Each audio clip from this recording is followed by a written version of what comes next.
I am Curran Bhatia, joined by Eric Raskin. We're going to be breaking down the Devin Haney versus Ryan Garcia fight. It was shocking. It was epic. There's some betting involved, which we need to talk about. But first of all, Eric, how you doing, my friend? I'm doing all right. How are you, Curran? Doing good, man. I think we're all still taking it in, that amazing fight that I think shocked so many people. And maybe it shocked people because Ryan Garcia wanted us to be shocked. And whether it was trolling or not, and we saw what happened. It was shocking. Ryan Garcia knocking down Devin Haney three times that were actually counted as official knockdowns, we should say, and winning that fight, incredible. So I want to talk about, because there were reports that Ryan Garcia also bet on himself because he was an underdog going into this fight. And I want to ask you about that, but before I do, just give me your thoughts. Looking back at this fight, I mean, Devin Haney coming into this performance was undefeated. Very rarely have we seen him hurt. We obviously haven't seen him lose in the ring. And Ryan Garcia was very erratic behavior, you could call it. Yep. So seeing what we saw was shocking. What were your thoughts on this fight? Yeah, I certainly did not see that outcome coming. It's interesting in that when the fight was first announced, my initial thought was, okay, but that's a pretty good fight. Yeah, Devin Haney's got to be the clear favorite, but I give Ryan Garcia a chance. He's a dangerous puncher. He's quick. He's athletic. He's got a shot here. This looks competitive, but we have a clear favorite and a clear underdog. And then once the promotion got underway and we started seeing Garcia's erratic behavior, and he's posting social media clips of himself doing things a fighter is not supposed to do in training camp, and we're getting closer, and then he doesn't even make an attempt to make weight, really. It came in 3.2 pounds over and made no effort to get all the way down. By that point, as this was all going on, I switched from competitive fight with clear favorite underdog to fight I cannot see the underdog winning. So if this was a giant troll job by Ryan Garcia, which I do not believe it was, but just if we're operating under that hypothetical, it worked. In the sense that he threw me completely off the scent of the chance that he had in this fight. Maybe he threw Devin Haney off the scent of the chance that he had in this fight, and Haney took him a little lightly. Clearly, he did not prepare for the left hook the way that he should have. So yeah, I was certainly shocked. It was one of those things where the first half of the fight was not surprising at all. Even the first round, which Garcia clearly won, and he rocked Haney a bit. That was all within the bounds of what we could have seen happening, that if you're a little overweight, maybe you're not in the shape you need to be in, you're going to come out fast, go for that knockout. And then Haney settled down and was outboxing him comfortably. But from round 7 on, my jaw hit the floor a few times. This was not what I saw coming.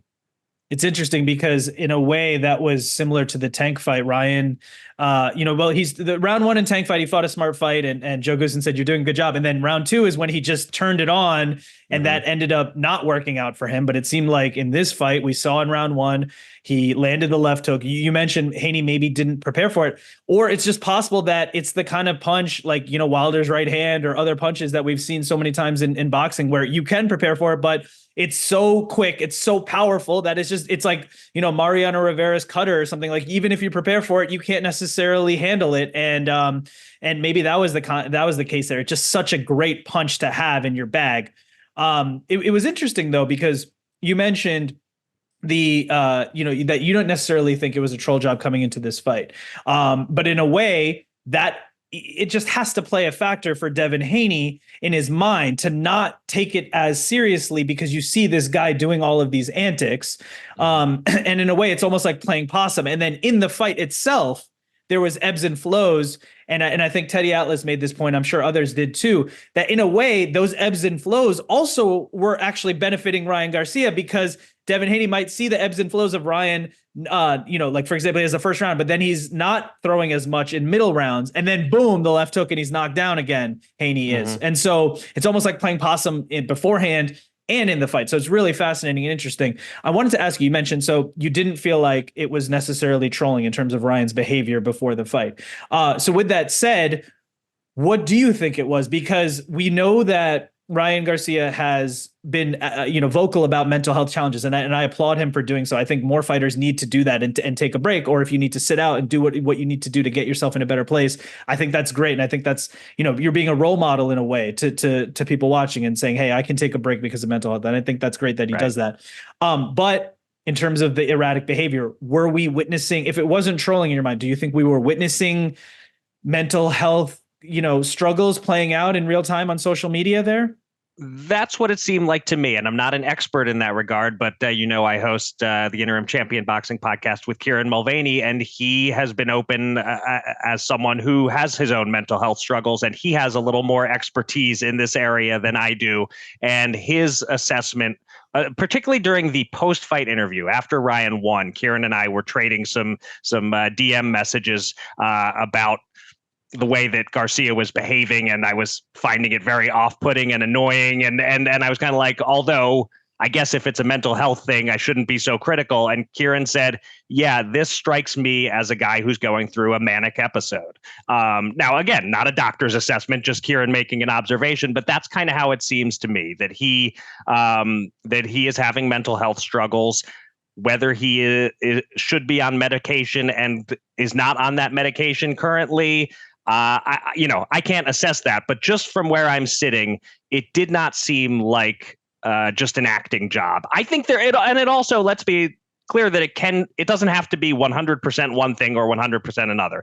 It could be that he is having mental health struggles, but also at certain points decided to play them up for effect. There can be some combination of both going on here. But yeah, I think there are some serious issues at play here. And I certainly don't believe that this was all an act designed to hype up the fight, because I think it had the opposite effect from a sales perspective. Now, we haven't heard the sales numbers yet, but we know ticket sales were kind of soft in Brooklyn leading up to the fight. And I just heard anecdotally from a lot of people who I would have been interested in this fight, but now it seems like a mismatch. Ryan Garcia isn't right. I don't feel comfortable watching this. I'm not going to order it. I think there was a lot of that going on. So I don't believe he helped sales if this was some sort of calculated plot. Yeah. In one hand, you could say it might not help sales in terms of folks who know boxing, because they'll say, well, this guy just seems like he's out of it. And Haney is so laser focused, so technical. It's almost like the exact opposite. So, taking it seriously, you could say in that way. And therefore you could say, oh, it's a mismatch. But in terms of the erratic behavior and trolling, things like that, maybe there's an argument that will reach mainstream fans or sports fans, because they'll see it like on TMZ or, mentioning like Kylie Jenner's name, things like that. And maybe they'll see this news and say, oh, there's a fight going on. Maybe I'll watch it. We don't really know. Right. But so to your point, it's really in the middle. And we do need to give a shout out to Curran Bhatia, and that's great analysis by Curran, because to his point there, it's not necessarily, oh, you have mental health challenges, and that doesn't mean you can't also perform or even perform at a top level or a high level. And sometimes, like, for example, you could look at Kanye West. A lot of people have said he's having mental health issues, seeing it in public on real time on social media, but then he's still making music. Right. And so it's just the whole nuanced discussion about mental health, which I think it's good that we're having that discussion. And so I a lot of different factors at play, and it gets even more interesting and another layer deeper when we talk about betting. I'm going to ask you about the bet in a second, but before we do, I want to ask you one more thing about the fight itself. Sure. Harvey Dock, the referee, and I think a lot of people had a lot to say about Harvey Dock, the referee. He's a veteran referee. We've seen him in a lot of big fights before. There was some interesting moments, and I think I've always said being a referee in the sport of boxing, especially at a high level, is a very difficult job. And it's easy for a lot of us at home to sit there and criticize.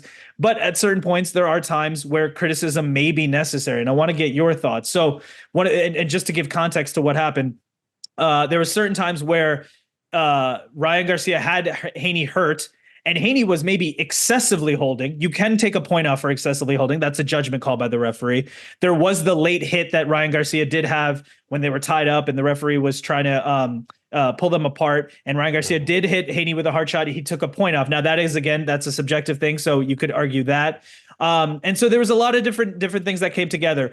I would say the one clip that I've seen circulating on social media about Harvey Dock, it actually looked like he was doing his job correctly, at least in that one clip that I saw, which was that Ryan Garcia, when you knock a fighter down, you do have to go to the neutral corner. It is the referee's job to kind of keep looking at you to make sure you're going back, and also look at the knockdown referee and then pick up the count from there. And it looked like in that moment, he did that correctly. Overall, what do you think about Harvey Dock's performance as the referee in this fight? Certainly didn't think he had his best night, but I also would not be overly critical or say that he appeared to be preferring one fighter over the other, favoring one fighter over the other. I didn't see it as anything egregious. I think the point penalty that he gave Ryan Garcia for that hit on the break was jumping the gun a little bit. That was a situation that called for a warning, a stern warning. I don't think on a first offense like that the point penalty was warranted. Now, that didn't end up mattering. The fact that he took the time to give him the warning may have been critical in helping Devin Haney get through the round. So it impacted the fight that way, but I would say that was the right thing to do anyways, to buy Devin Haney a little time by warning Ryan Garcia that you can't do that. There was holding both ways. Garcia was holding a lot early in the fight, sort of smothering his own offense at times, even, I would say. Haney was holding a lot when hurt, but I think most referees will give a fighter more leeway when they're holding for that specific reason. I don't know that he necessarily needed to have a point taken away. It was a difficult fight to officiate. There was a lot of holding. I think it's the one thing that there was a lot of immediate declaration that this was the fight of the year so far. And it was a great fight. It was thrilling. When you watch it back, there was a lot of ugly holding throughout the fight. That, let's not forget about that Raymond Ford Kolmatov fight a couple months ago. That may still be the fight of the year over this. It's a debate, but certainly from an aesthetic perspective, all the holding hurts this one a little bit. But that's kind of not the key point here. I would say I don't think in the end that Harvey Dock really influenced the outcome one way or the other. The right guy won. I didn't have a problem with the draw scorecard, by the way. I could see getting to that, but in the end, that fight's over. You want a sort of a satisfying result that reflects what you saw in the ring. Majority decision for Ryan Garcia feels about right. Yeah, certainly. I mean, you look at, you could say, well, one guy knocked the other guy down 3 times. He should win that fight. We all know, people who watch boxing, that boxing is scored round by round. So that obviously is a huge advantage. But then again, we mentioned Ryan Garcia lost a point. So that's 1 point taken away from him for the hit that was during the hold. And he did hit him late, but then that is up to the referee. The one thing I think you could think about with Harvey Dock is, and again, this is a judgment call. And if you're a referee, you have to make these calls in real time. So it's tough. But Haney is holding to such a degree that there was a couple slips that were called. Harvey Dock called them slips. But if you are holding to the point where you're falling over and your knees are touching the canvas because of punches that caused you to fall over and hold to that degree, that could maybe be called a knockdown versus a slip. So many 50-50 moments. But to your point, the story, the end of the day, it was a close fight, even with everything that happened.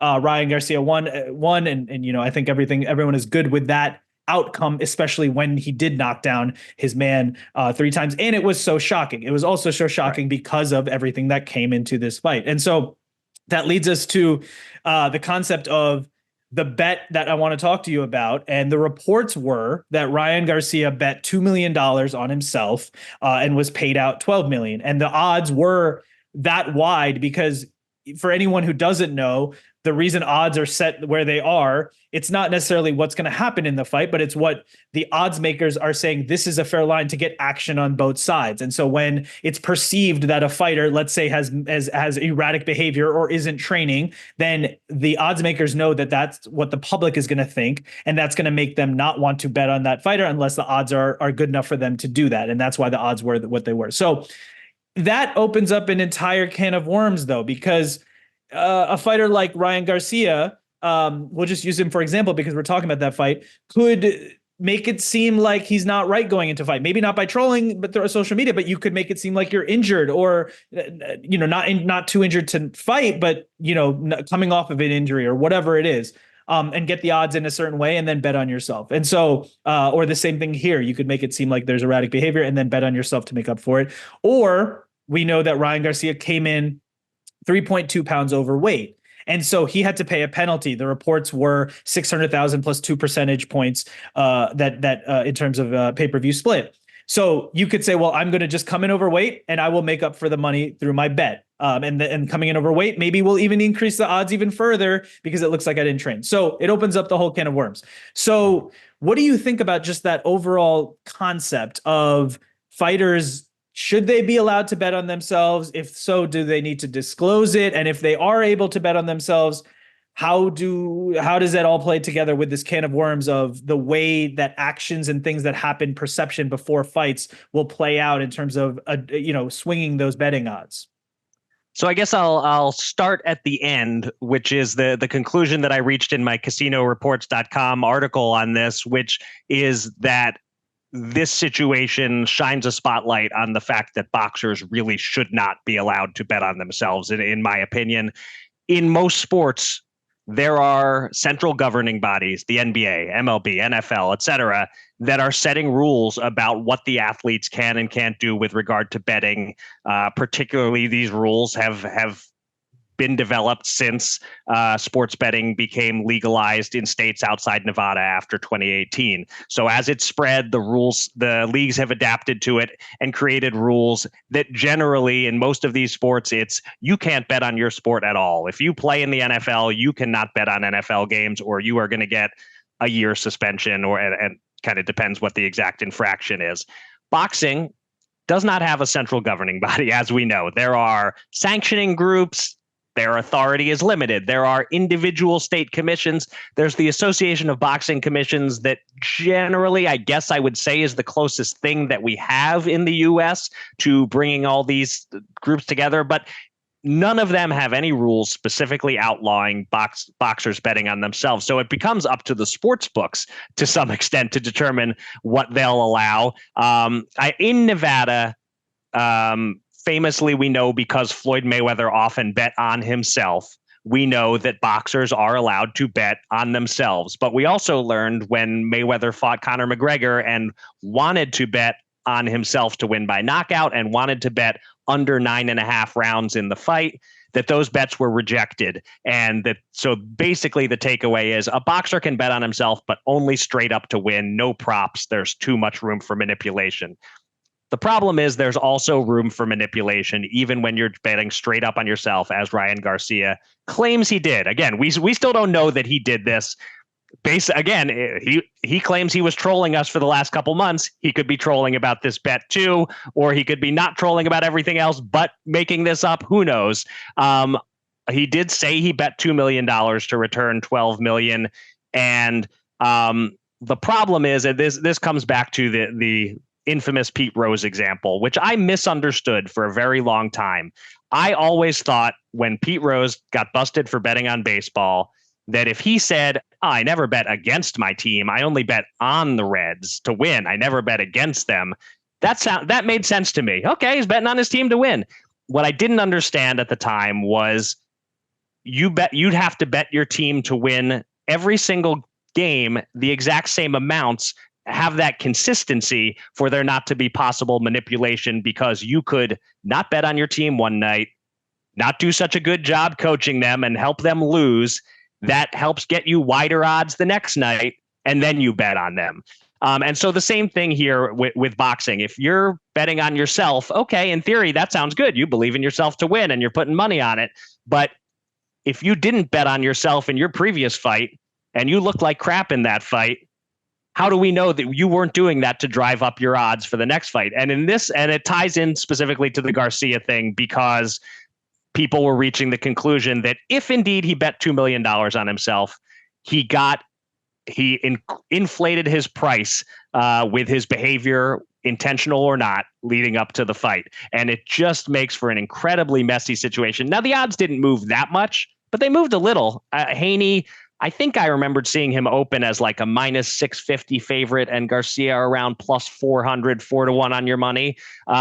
I saw Haney eventually get as high as minus 1,000 at some books, which the former football player, LaShawn McCoy, admitted that he bet on Haney $250,000 to win $25,000 and lost it. So when the odds got to their widest, he made a really bad bet. And Garcia, in theory, if we can take him at his word, made a great bet at a great price, 5-1 on himself. But it is just a really messy situation that I think whatever the powers that be are in boxing, those powers that be need to get a handle on this and start making it clear that no, boxers, their camp, their family, etc., cannot bet on the fights they're involved in. And that's the tricky part. And I'm curious to your perspective. You said that overall you don't feel like boxers should be able to bet on themselves. And I'm curious now if there was a way. Now it'd be hard to enforce this, but if there was a way for if a boxer did want to bet on himself, if that was fully disclosed to not only his opponent but to everyone watching, because we would you then be in support of that? And the reason I ask is because we're talking about Floyd Mayweather. Let's say you said betting on the under 9.5 rounds. Let's say if you know that that's what he's doing, then you can tail that. All that information is there. The opponent knows that they're going to adjust based on that. There's a million different things that come with that. Or for example, I've interviewed Keith Thurman in the past. I believe it was for his fight versus Pacquiao. He said that he bet on the first round knockout because the odds were so good. So he said he was going to go for that first round knockout. And so that seems like if information that maybe the betting public should also know in terms of what that fighter is thinking about. And if they put money on this certain outcome, maybe if it's all out in the open and disclosed, maybe that's something that works. Now that's a whole nother, like we said, that's, we don't, in terms of that transparency, we're not sure exactly how that would happen, but would you be in favor of that, the disclosure of a bet on yourself? I don't think it's enough, but I think it's better than boxers being able to bet on themselves and it all be in the dark until after the fight or never come out at all. And the other thing to clarify here is that for all we know, boxers are betting on themselves all the time using unregulated systems. And that may have been the case with Garcia. I highly doubt that if he made a $2 million bet that it happened at a regulated U.S. sports book like a DraftKings or a FanDuel or any of those. I think if indeed he got that money down, that it's possible it would have been in person at a Las Vegas casino. That's a little more possible to get a bet that big in, but still seems highly unlikely. More likely it's some sort of offshore sports book or done with a bookie. These unregulated markets that unless Ryan Garcia tells us himself, I bet on myself, we never know. So the disclosure, I think, would be better than nothing. But I think it's just problematic to have boxers betting on the fights that they're involved in any way. But yes, for the rest of the betting public, at least, if we know Keith Thurman bet on himself to win by first round knockout, at least we have the same information that he does and that the sports books do, and it's an even playing field. So I'd say that's better than nothing, but it's still, I just think for the good of the integrity of the sport, which is questionable enough to begin with, we don't need to open up additional integrity concerns about boxing by letting boxers be placing bets on their fights. You mentioned that, and at the end of the article, you said that you don't believe Ryan Garcia was faking any of his issues, and you're not convinced he actually bet on this fight. So what gives you that thought process that this $2 million bet never really happened? Why did you land on that with everything that you've heard and learned about this fight and the betting aspect of it afterwards? So what I'm more inclined to rule out for sure, as I said, is that he placed the bet at some sort of regulated online sportsbook, just because they tend to have such low limits to get a $2 million bet down would go up a whole chain of command to accept that bet. And once they find out it's the boxer, or even if he wasn't placing it himself, it was someone connected to him, if they get any kind of wind of that, I feel like they're going to reject that bet 100 times out of 100. So I'm just about 100% certainly ruling out that possibility. But I can't say for certain that he didn't play. It's the fact that the only suggestion we have he placed this bet is him telling us he placed this bet. I'd love to see some sort of receipt, some sort of ticket that he shows that, or an online screen grab from his account showing it would would suggest it's real, or some sports book, even if it's an illegal offshore sports book, saying, yes, Ryan Garcia bet with us. And you would think that they would want to advertise that. Whenever a sports book loses big, they like to advertise that because it gets more customers coming there and thinking that they can win big. So the fact that I've seen no evidence beyond Ryan Garcia saying he made the bet is why I'm leaning very heavily toward he didn't actually make the bet for $2 million. But I don't know for certain. That's just me speculating, same as with his mental health. It's just me speculating that he was not trolling us, but only he knows. Only he knows. And you mentioned that posting the ticket, and fighters have done that. Floyd Mayweather, a lot of the time, will post a ticket for a bet that he's made. So fighters have done that. And so, that will be seen. We're talking about the integrity of betting. And so I just wanted to ask you too, as someone who covers betting, as a betting expert, things like that. We're talking about the integrity of all of this. So let's just say that the sanctioning bodies and the powers that be came together and had a way to enforce that fighters don't bet on themselves. What would stop a fighter from giving his buddy some cash and telling him to go bet on him? Because and actually there have been I believe I saw an article recently about a fighter who a report came up that, hey, there was some interesting bets that came in for a certain round, things like that. And so the people were kind of getting aware of this, that some activity that didn't seem to follow a normal pattern there. But besides that, what would really stop a fighter from having someone else bet on their behalf?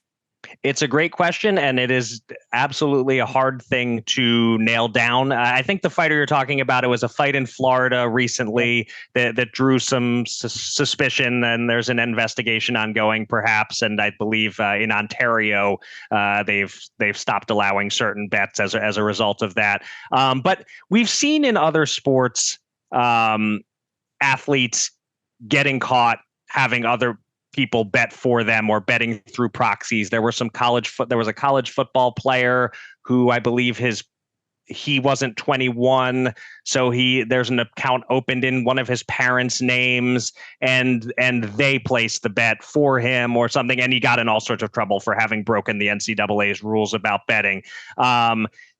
There have been situations where associates of people have gotten caught because they're too close to the situation. There was an MMA fight where this was a year or two ago. A guy came in with an injury and money came flying in on the under and the first round knockout loss and all of that stuff. And that's exactly how it went down. And then they sort of backtracked it and saw that someone connected to his trainer had bet against him because they had that inside information. So in the regulated market, there are companies that specialize in investigating these things and the integrity of the betting and all that. They do ferret out some of this. They're not catching all of it. There's no question that athletes are breaking the betting rules in their sports, whether having a proxy, a friend bet for them, even innocently sometimes telling a friend, man, I'm running a fever today. And their friend takes that information and bets against their team. There's all sorts of ways it can be manipulated, and it's impossible to catch it all. But I guess I would just say, if boxing puts penalties in place, if there's some sort of rule, we find out that you bet on yourself, you're suspended from boxing for 3 years or something. As long as there is that threat out there, at least the boxer is going to think twice about, is this worth it? If the red carpet's being rolled out, yep, bet on yourself. We're fine with that. Then there's nothing to even discourage the behavior. We saw it in the NBA with Porter being banned for life from the NBA because of betting, and people looked into where those bets were coming from and all of that. So that does happen. It'll be interesting to see how this all plays itself out going forward in boxing. And so we will have to see. So just to close it out, going back to the fight for a second, we saw what Ryan Garcia did. Certainly, on the top of the boxing world right now in terms of just everything that he did, with how bizarre leading up to this was, and then getting all those knockdowns against a fighter who had never been hurt before, like Devin Haney. Devin Haney, we don't know if he took this as seriously as he did. He seemed like he was training and he was on weight. He was doing everything that he normally does in his preparation. So it's hard to really know. Maybe he just, wasn't prepared the way he needed to be for the left hook. We're not sure. So just to close it out, where do you think each man goes from here? What do you think will happen next? And what does the future hold for both Ryan Garcia and Devin Haney? Obviously, Ryan Garcia has lots of options right now. It starts with him figuring out what weight he can make and wants to make. And we didn't really get into this in the fight, but the advantage that he bought himself for those extra pounds was also a significant factor in the outcome. But so, he weighed 143.2 for this. Can he make 140? If so, I think a rematch with Devin Haney is certainly interesting and marketable. I think suddenly, shockingly, a rematch with Tank Davis becomes extremely marketable. They apparently sold 1.2 million pay-per-views the first time, and Tank won fairly convincingly. And so there seemed to be no reason for a rematch. But if Garcia can make 140 and promises to do so, I think a lot of people will talk themselves into the rematch possibly being different. And that's just two superstars, young superstars in the sport, and an extremely marketable fight. But then there's just, should Garcia move up to welterweight because that's what's better for his body right now? I had noted in my Boxing Scene article that the toughest fight he could possibly take would be trying to get a fight with Terrence Bud Crawford. And maybe that's not wise in certain ways, but it's kind of a no lose. You lose to Bud Crawford, no big deal. Nobody holds it against you. If you beat Bud Crawford, you just punched your ticket to the Hall of Fame. So, he's got a lot of options. And I think a lot of people should be rightly concerned, though, about his mental state. And there should be sort of a, let's make sure this guy is okay. Maybe he is. Again, maybe it's all trolling. I don't think so. But you want him to do what's best for his long-term health above all. But certainly as a boxer, he's on top of the world right now, as you said, and can really call the shots. Haney is in that tough position of he was the less marketable fighter coming in. It was his undefeated record and that helped attract opponents and get him opportunities like this. He doesn't have that anymore. He does still have his belt because Ryan was overweight, so Haney still has the belt to defend. I'm sure this is, he'll have more big fights, but he does not call the shots right now. And I'm just excited to see how these 140-pound young stars are going to continue to mix and match, because we do have this brewing rivalry of Haney, Garcia, Tank Davis, and then you also have Shakur Stevenson. You still have Lomachenko hanging around. You have Teofimo Lopez, who's the lineal champ at 140, and nobody's even talking about him right now. There's just so many interesting ways these guys can mix and match. And so I think I'm hoping that what we saw in the last year with Garcia fighting Davis and then Haney is the start of more and more of these guys taking each other on straight up. That's what we want to see at the end of the day, right? The best fighting the best. It seems like, maybe this is a gateway for that to happen, because, and I believe after the fight, Ryan Garcia said he can't make 140 anymore, so he's going to go up to 147. And I believe they offered the Tank fight at 145 catchweight. Who knows if Tank would do that? But so many different options for Ryan Garcia. Sugar Sean O'Malley, like a crossover fight, MMA boxing kind of thing would be interesting. Right. I know they're talking about that. They mentioned Conor Benn. There's so many people that are calling out Ryan Garcia now. And like you said, right, for Devin Haney, a lot of options, and I'm sure that he's going to be back, especially at a top level. I think a rematch would be really interesting as well. Maybe they do the rematch at 147 pounds at some point down the line. Either way, I think it was a really fascinating night of boxing. I think one great takeaway is that there were so many eyeballs on a big fight, a big event. For whatever reason you want to call it, most of all the caliber of the fighters, also everything else that played into it, but a fight that delivered in terms of excitement and entertainment. And that's what we love to see, and we got to see that with Devin Haney versus Ryan Garcia. So we'll see what happens next. Eric Raskin, I want to thank you so much for the time. Thanks for breaking it down. Always appreciate your perspective.